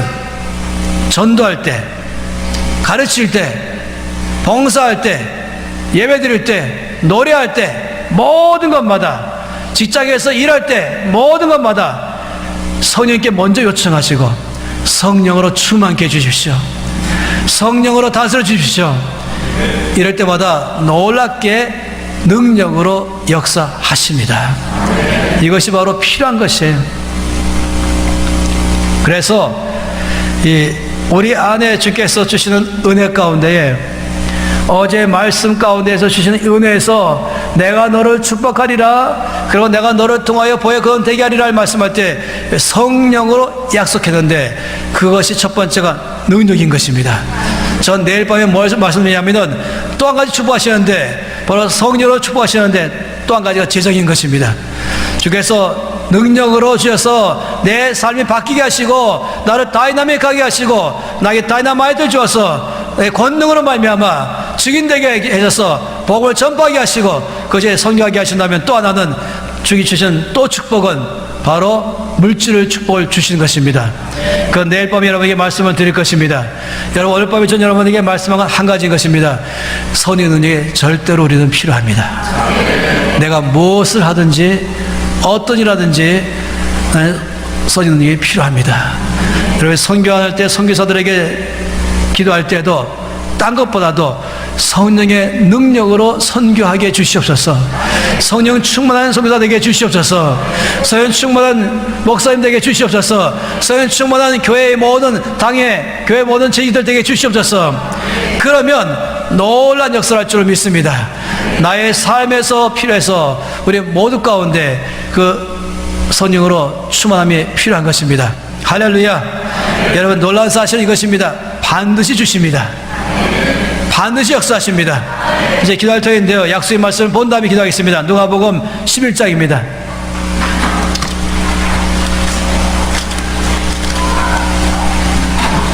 누가복음 11장 9절에서 13절, 11장 9절에서 13절 말씀 다 비했으면 이 말씀을 읽겠습니다. 내가 또 너에게 이르노니 구하라 그러면 너에게 주실 것이요, 찾으라 그러면 찾아낼 것이요, 문을 두드리라 그러면 너에게 열릴 것이니 구하는 이마다 받을 것이요, 찾는 이는 찾아낼 것이요, 두드리는 이에게는 열릴 것이니라. 너희 중에 아버지 된 자로서 누가 아들이 생선을 달라 하는데 생선 대신에 뱀을 주며 알을 달라 하는데 전갈을 주겠느냐? 너희가 악할지라도 좋은 것을 자식에게 줄 알거든 하물며 너희 하늘 아버지께서 구하는 자에게 성령을 주시지 않겠느냐 하시니라. 아멘. 11절 말씀에 너희 중에 아버지 된 자로서 누가 아들이 생선 달라는데 생선 대신에 뱀을 주며 알을 달라는데 전갈을 주겠느냐? 너희가 악할지라도 좋은 것을 자식에게 줄 알거든 하물며 너희 하늘 아버지께서 구하는 자에게 성령을 주시지 않겠느냐? 이 말씀 무엇입니까? 반드시 주시리라. 누구에게? 구하는 자에게 반드시 주시리라. 여러분, 저와 여러분은요, 우리의 모든 신앙생활에 있어서 성령은 필수입니다. 선택이 아닙니다. 그래, 내 안에 다이나믹한 삶을 사는 것이고 나에게 다이나마이트가 능력을 줘서 나의 삶 자체로 인해서 주께서 영광 받으시고 증인되게 하시고 내가 무엇을 하든지 내가 어떤 것을 하든지 교회 안에서 모든 부서에 봉사하는 것 포함해서 교회 바깥에 이 땅에 살아가는 모든 삶 전체 안에서 주님은 내가 증인되길 바라는 것인데 그때마다 성령으로 말미암아 주께서 나를 통해 역사하신다는 것입니다. 그래서 내가 너를 축복하리라, 너는 복의 근원이 될지라, 땅의 모든 족속이 너를 말미암아 복을 얻을 것이라. 이 말씀은 성령으로 응답하신 것입니다. 그래서 여러분, 날마다 성령의 능력을 구하십시오. 저는 아침에 눈 뜨자마자 무릎 꿇고 제일 먼저 기도는 오늘 하루 종일 주여 내 힘으로 할 수 없습니다. 성령께서 저를 사로잡아 주십시오. 성령으로 충만케 주십시오. 여러분, 그렇게 하면 응답할 줄로 믿습니다. 느낌으로 받는 게 아니에요. 믿음으로 받는 것이. 뭐라고 말씀했습니까? 구하는 자에게 성령을 반드시 주시리라. 그렇기 때문에 여러분, 뭐라든지 직장에 출근할 때에도 성령 능력을 구하시고 교회 봉사할 때도 구하시고, 여러분 말씀드렸죠? 주방 봉사를 할지라도 식사 준비한다 할지라도 설거지한다 할지라도 꺾어지든지 성가되든지 뭐든지 이 교회가 성령의 능력을 구하는 교회면 이 교회는 부흥할 줄로 믿습니다.